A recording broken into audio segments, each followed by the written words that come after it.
do a little paperwork here, Ray.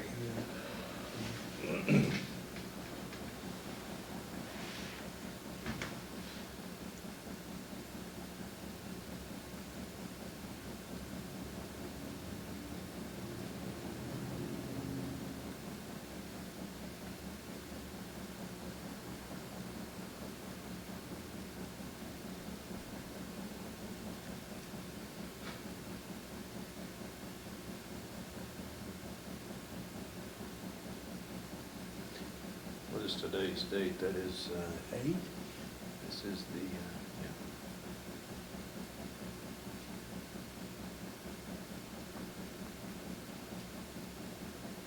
When were you born? When? November 11th, 1924.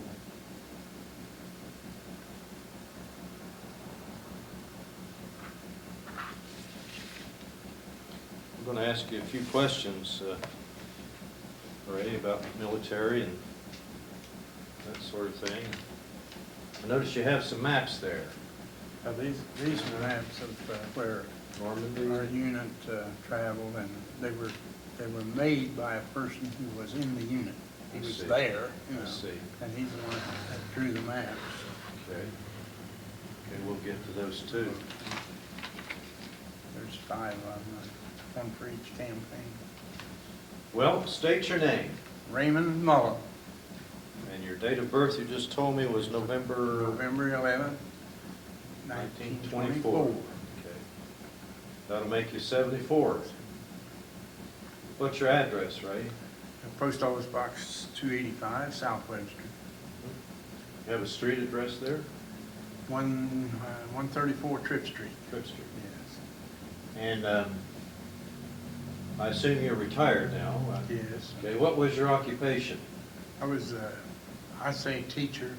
I hope that's what I was. And I, you know, spent various jobs in the school district. I retired as the local superintendent. When did you retire? 1981, the first time. Okay, they must have called you back to duty then. Well, I spent 10 very enjoyable years, the first one thing and then another. Glasgow. I went to Greenup County one year to high school. And I was still in the field of education. Oh, it was education. When did you start your educational career? After when I came home from the Army in November, well, I was discharged November 11th, 1945, 21 years old. November the 11th. The same day, Okay. my Your birthday. And there was no jobs. You know, here's 11 million people coming home. Right. And so somebody told me about the GI Bill. I'd never heard of such a thing. But I got to investigating it, and some of the people I knew were going up to Rio Grande College, so started up there. And I thought I wanted to be an engineer. And so I spent a couple of years up there, and then by that time I was married, had one child. I thought, oh, I got to get something here, just going to get a job. Better get work. Better find work, man. So I transferred then to education, went to Cedarville, and graduated from Cedarville College. Cedarville College, you got your bachelor's degree then? Bachelor's degree. Did you go on further, master's? Or? Yes, I received a master's degree from the University of Tennessee at Knoxville I see. in 1953. I see.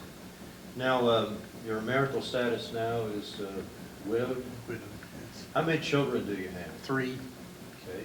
And their names are? There's Danny, Uh-huh. and Is he the oldest boy? Danny's the oldest. Uh-huh. Then the next is Gina. She's Gina Castle now, lives in Oak Hill, teaches school in South Webster. Oh, okay. And then Libby, our youngest, Mm-hmm. and she lives in Circleville. I see. Does she teach too, or homemaker? Head Start. Head Start, very good. And her husband's a teacher. What was your wife's name? Bonagine. What were your parents' name, your father's name? Yeah, my first? father's name was Frank, and my mother was Dorothy. What was her maiden Her name? name was Conaway. Conway. Okay. And your wife's parents' names, do you remember that? Yeah, Delaney, Earl and Maud Delaney. Earl and Maud Delaney. They lived in Oak Hill. I see. Now, you have grandchildren too? Well, yes. Okay, how many I think altogether? altogether is 18. Now, some of them, 18. some of them are inherited Okay, grandchildren. that's all right. But we count them All all. right. Now, when did you enter the service? What was the date? I think February the 27th, 1943. 1943. Were you drafted? Yes. Okay. And what branch did you go into? Army. Army? And what branch of the Army were you in? Armored Armored? Where did you do your basic training? at Camp Hood, Texas. Did you do any, what was that? It is now Fort Hood, but Fort at Hood. that time it was Camp Hood. It's a big armor center now. Yeah. And after Fort Hood or Camp Hood, then did you have any other training before you went overseas, or what happened? We were transferred from Fort Hood to Camp Laguna, Arizona, which was a water tower and a bunch of sand. Okay. And that was when I came into the 743rd Tank Battalion. Okay. And your unit was called the 734th? 743. Okay. 743, 743rd Tank Tank Battalion. It's an independent battalion with about 500 at full strength, 500 people. 500 people. Yeah. And this is a, who's this gentleman here that we're looking at? You know him? That's the way I looked when I was over there. Oh, darn. Hold that up there. We might get a close-up Yeah. shot of that here in a little bit. Yeah, that was taken in Belgium right after the Battle of the Bulge. Looked like a happy soldier. Well, we got to go in and take a bath and get our picture taken.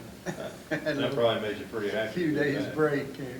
Was that the motto of your Yeah, unit? that's We keep the the motto. We faith. keep the faith. 743rd Tank Battalion, You know, it's a medium tank. which would be what we call a Sherman, Sherman. is that right? Did you have any light tanks also? Yeah, we had one company of light tanks. Okay, what were they I called? don't know. I couldn't Can't tell you remember that. the They name had of a, that either. I know they had a small gun, 40 millimeter gun, rifle. Okay. What are the other material here? Does that come That's later, just- or? Well, that's just, that was a couple notes I made. Okay, very good, very good. What was your, what we call MOS, Military Occupational Specialty? What was your job with this unit? I was a light truck driver. Light Six- truck? 6x6. Is that called a service company? Were you with the service? We were in service company. There was service headquarters, A, B, C, and D. What was the purpose of your job then? To drive a truck and do what? I particularly had ammunition for all the weapons that were in the unit. Basically, it was a 75 millimeter tank gun. Mhm, Then you had all the others, the 30s, the 50s, mhm. and machine gun stuff, and any kind of ammunition that was used with the unit. Also on that, we had the water cans, Mhm, enough water cans for each tank each day, mhm. and food. Okay. Another important item. Yes, we carried the food. When you were discharged, what was your rank? Private first class. And you were overseas, you were in Europe. Europe.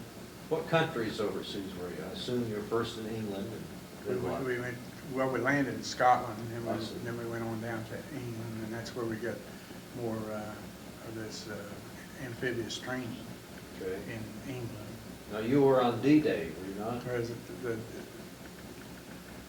I wasn't on the shore of D-Day. What happened there? You were? The tanks, we had the first American tanks to hit the beach. This unit did, 743rd. Yes, 743rd. I see. They were those floaters. I don't Mhm. know whether, that's pretty hard to describe, a 40-ton tank with that'll float on the water, but it was a big skirt type thing that you filled with gas, and it was to try to deceive the Germans, but see, that's the reason the thing was called off on the 5th. Mhm. And then on the 6th, they decided, well, they better go anyway because the channel was chock full of stuff, you know. So the 741 Tank Battalion was supposed to make the assault, and then the others follow in. Mhm. And they let them out way out from shore, right, like 2 or 3 miles out, Hmm. and they all turned over because of the steep the waves and everything turned them over. And then the next group, They went right to the bottom then, I see. Yeah. Okay. the next group was a unit of light tanks, and their commander pulled them back. Mhm. So that put ours first thing through. Okay. And they established the beachhead. They were on the sand for 16 hours before they got that. It was at Omaha where the cliffs Mhm. are, and the Rangers, it was a Ranger battalion, a chemical battalion, and an engineering battalion, and a tank battalion with the 1st Infantry Division. How far offshore were you? I really can't, I don't remember, but. Could you I was see the yeah, battle? we could see some of it. Mhm. And of course, that area was full of planes, and the channel was full of ships. And This was D-Day we're talking yeah, about too. and of course, I was on an LST. Now, the ones that went in early were on the CTs, the smaller boats. Mhm. And when they decided that they couldn't dump them out away, they beached all the ships. Mhm. And of course, some of them got knocked out, you know. So you were, first you landed in Scotland and went south to England and participated in amphibious training, preparation That for was D-Day. Yeah, that was from November to June. Mhm. And then, of course, you were at D-Day, and then you were in France. Yes. Did you fight all the way across France then? We went all the way through to the Elbe River in Germany. So I believe you told me earlier you were in the Battle of the Bulge. Yes. So you must have been in Belgium then also. We went, and when we made the big push out of St. Lo and some of those down in France, and then it became a rat race, Uh-huh. and we outran our supplies. I see. And when we went into Belgium, of course, I had ammunition, and we weren't using ammunition at that time because they were on the run. Mhm. And there was the command half-track was the only thing in front of me when we went into Belgium, and the officer in charge came back and told us that we better stay here and wait. Okay, wait for your other people Yeah. to come up. But see, the gasoline was the big thing. We couldn't get shortage. We just outran all of it. You were, what decorations did you get? Well, let's see. We have 5 what they call battle stars on the ETO thing. There's 5 different campaigns, and we were in all 5 of them. I see. And then I had a Bronze Star medal for doing my job. And so of course the good conduct medal, and whatever you call that. Were you wounded any? I got a eye knocked down, but it wasn't a Purple Heart thing. It just, I didn't know what hit me. It was in the middle of the night, something hit me. So I didn't. They had you fill out all the papers, but I figure I must have filled the paper out wrong. You might have a Purple Heart out there floating around that you're entitled to. Did you know what hit you? Was No, it I didn't know what shrapnel or yeah, shell? that's why I couldn't honestly say what it was. So I guess that's why they did pass on it. Do you remember the names of your closest friends over there? Yes. The two guys that I depended on a lot because I was so much younger than they were, and they just kind of took me in, was Joe Picorni and Woodrow Atkinson. And Woody was from Portland, Oregon, and Joe was from somewhere up in Minnesota. What happened to them? I don't know about Woody. I think he's still living. Now, Joe died here a few years ago. Okay. Did you keep in contact with any of them over the years after you got out? Well, at first we just sent Christmas cards and stuff like that. And now we have a reunion, and I see those people every 2 years. Oh, I see. Where is your reunion now? Reunion's at Lindstrom, Minnesota. Okay. And a lot of the people, well, the unit was formed as a wartime unit in Fort Lewis, Washington, but the original people were mostly from Fort Sill, and they all came from that part of the country, and an awful lot of them from Minnesota. So they started kind of getting together up there, and so it continues now. Every 2 years we go to Minnesota. That's the reunion for the 743rd Tank Battalion. 743rd Tank. Now, were you attached to any units? We worked with the infantry. There was a spearhead unit, and first we were with the Big Red One on the invasion. Then a short time after that, they pulled the one back, and we went with the 30th Infantry, which is the Tennessee National Guards. And we stayed with them all the rest of the way, except at the Bulge. It was with some kind of I don't know, they had everything down there. We were attached to an airborne group. And you fought at Stavelot? Stavelot, St. There was a battle there, wasn't there? St. Vith. St. Vith? Yeah. Did you go into Bastogne? Wasn't in Bastogne. We were on the northern edge. North of that. And see, we'd been at Aachen, Germany, getting ready to cross the Rhine River. And when this thing broke out, they pulled us out of there and sent us south. And so we worked the north edge of the Bulge. What's the scariest thing that ever happened to you over there? Oh, gosh. All of it? I was scared from the day I left home.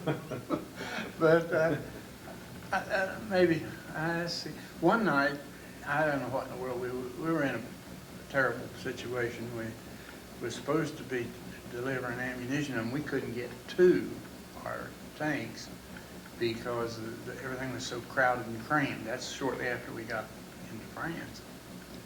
And we messed around up there all night, and it started getting daylight, so one of the guys said, we better get out of here. So we all loaded on one truck, about 10 of us, got on one truck and headed back for camp, or, headquarters. And we got right on top of right in the middle of a bridge.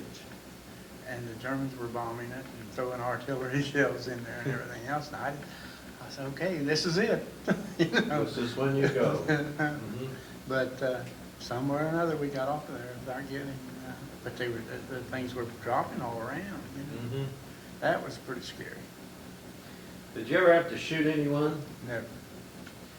Did you acquire any trophies while you were over there? I mean, souvenirs from the battlefield and things? I got a few little things, bayonets. I got a German rifle, and a P-38 revolver, a German flag, and then a few little knickknacks, or pins. You still have them? Yeah. You were discharged on, when was the date of your discharge? November 11th, 1945. Right after you were discharged, where did you go? I went to my parents' home and sat behind the stove for 6 weeks. Sat behind the stove? It was a coal-burning stove. What about that story? I just sat there, and they were so glad I was home that they didn't care. And then But why did you sit there? I mean, what was it about sitting there? I didn't want to do anything. I was home, and that's, I've been thinking about it for 3 years. And I got there, and there wasn't nothing going on. And finally, the Wib Simmering up at the store, he said, about time you come back to work, isn't it? So I went up there and worked a while. And then this idea of going to college came along. Did you like the Army? No. I'm supposed to say that or not. Well, you're supposed to tell me what you felt about it. Now, I'd have been very disappointed if I hadn't have gone. But I'd never been away from home overnight before. See, I just stayed right there. Did you like the idea of being with other soldiers? Well, that was the good part about it, was the fact that you made a lot of friends, and you were with people that on the same mission and everything. But, no, I wasn't too fond of the Army itself. Didn't like the way it ran, I guess. Yeah, well, I like to make some of my own decisions. Is there anything you'd like to tell your great-great-great-grandchildren watching this in the year 2100? Well, I don't know, I just, we don't talk about it much at home now, a little more now than what we used to, but after I got a little older and got going to these reunions, then I was able to talk more about it. At first, I didn't even want to hear about it, anything about it. I just wanted to get on with my life, and I think life was pretty good to me. You must have seen a lot of unbelievable things. You know, almost makes you believe in predestination, because I saw it so many times when, you know, different ones would say, well, you know, I know I'm going to get it, you know, and they would. And then I know one particular story, this fellow where he begged off going into the tank, and the guy that took his place was killed. And the next day he said, okay, I'm ready. And then one other thing that is kind of an odd incident was I was walking around a truckload of gasoline. You know, they put all that in 5-gallon cans and stacked them on the truck, and I was walking right by that, and I heard this terrible noise. Naturally, you hit the ground, you know, the first thing, and then nothing happened.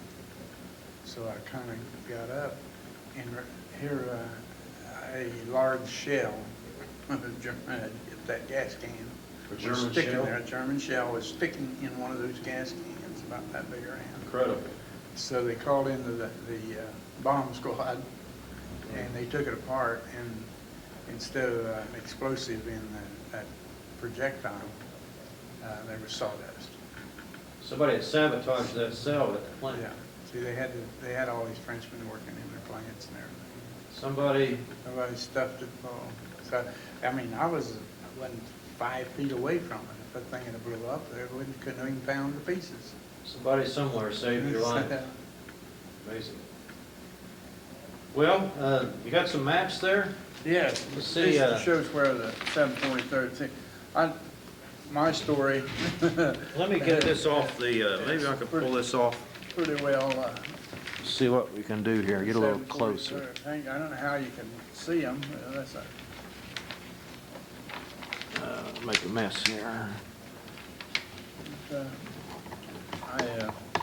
know, I like the idea of personal story. Because anybody, you can get down to store any place and buy a book and tell you about the overall view of the war. Let me see here, Ray. You're still on, believe it or not. Okay. This thing's going to be jiggling all the way around. Get up there and look at the maps here. I'm bringing it to you. Now this was. That's the D-Day map, isn't it? D-Day, yeah, where you came, and now these red trials is where the unit traveled. Now this is a very small area here from the coast to St. Lo. Okay. And, can you see that little blue pin? I see something there, yeah. That's the Presidential Unit Citation Ribbon. Interesting. And that was. How close does it get? It's getting pretty close now. There was Okay. several units, the Rangers and the 29th and 1st Infantry.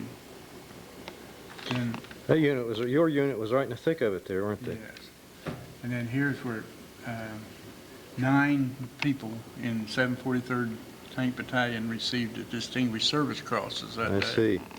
So, and gosh, I don't know how many silver stars. I don't think it says. Getting medals of honor? Yeah, no, we had one fellow that was nominated for the Medal of Honor, but they got all the way to Washington and they turned it down. The paperwork turned it down.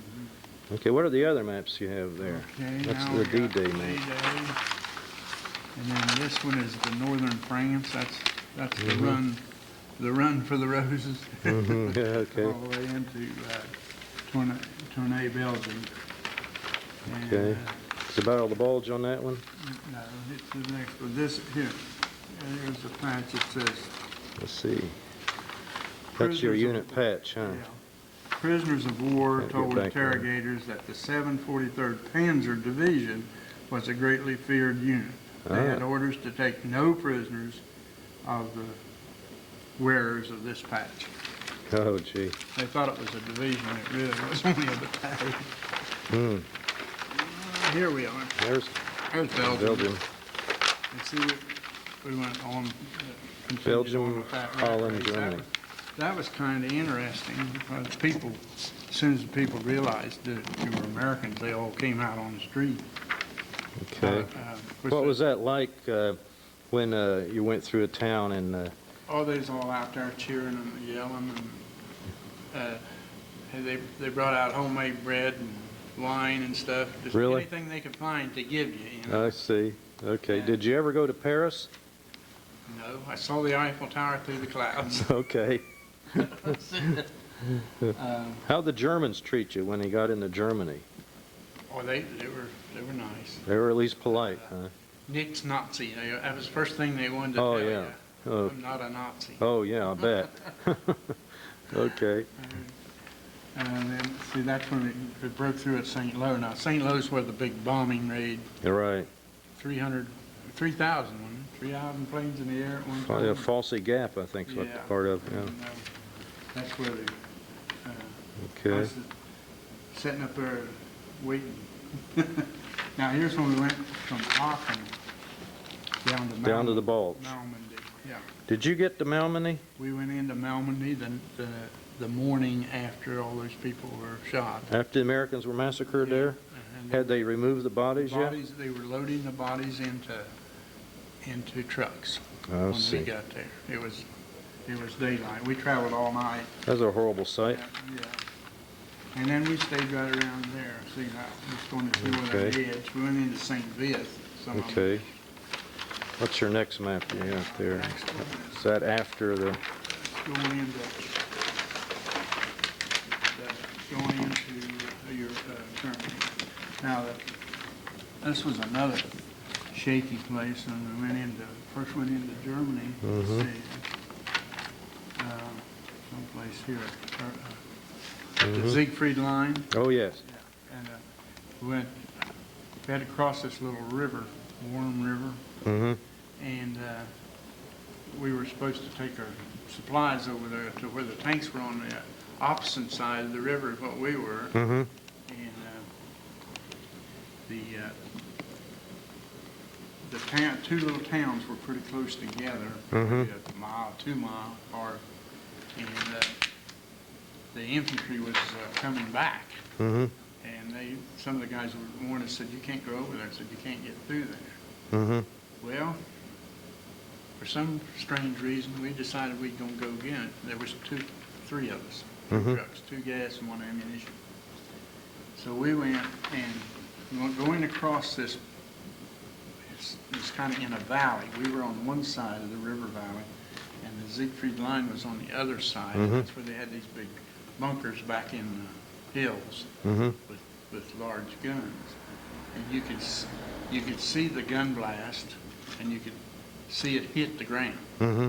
And the ones I saw hit the ground below me. Mm-hmm. I don't know why.